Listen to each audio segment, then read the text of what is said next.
C'est d'abord attirer l'opinion nationale et internationale que depuis quelque temps, la direction des HLM nous lance des communiqués, d'abord pour commencer à pouvoir légaliser l'illégalité d'acquisition de terres dans le domaine du 1451,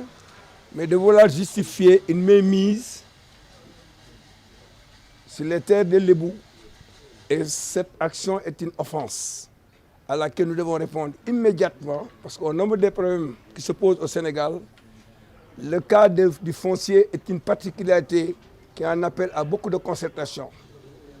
Et depuis quelque temps, on croyait vivre la paix, parce qu'on avait entamé l'application de la rétrocession définitive de ces terres. Mais voilà que M. Mbeng, Mamoudou Simbeng, nous donne un communiqué dans le journal d'aujourd'hui, Obs, pour dire que l'acquisition des terres du 1451 date de 1997. D'abord, il n'était pas le directeur, et M. Ibrahim Ouad, comme le Badian,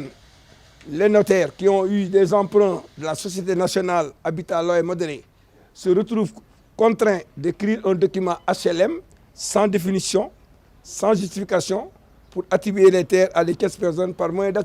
certificat d'attribution, par des permis d'occuper, alors que le dossier notarié se règle en vente par le notaire. C'est pour cela que nous avons pris la décision de faire un communiqué, et c'est en réaction à la sortie du directeur général des SNHLM ou HLM sur le dossier 25 752 DP, et pour des éclaircissements à l'opinion nationale et internationale,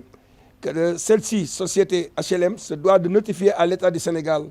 dans son besoin d'exécuter des projets, la disponibilité des espaces, des équipements collectifs évoqués dans le lotissement administratif des 344 hectares commune de Keur Massar. Respectant donc la sacralité de nos institutions judiciaires et l'état de droit, le Conseil notable Lébou du Grand Cap-Vert s'en tient à la décision de justice par l'ordonnance d'attribution du 1451 patrimoine familial aux héritiers de feu Bagour Diaye.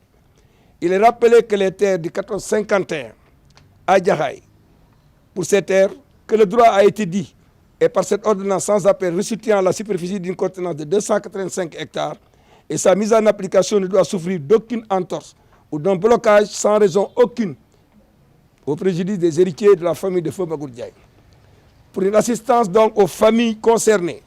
en situation de régularisation administrative, toutes les personnes détentrices des titres d'attribution ou des actes de cession, des permis d'occuper, sont priés de constituer des dossiers dans les normes réglementaires et notariées en vue d'une appropriation légale d'acquisition des propriétés foncières auprès des cabinets conseils agréés. Le Conseil notable Lébou du Grand Cap-Vert remercie le chef de l'État, son Excellence M. Macky Sall, d'avoir honoré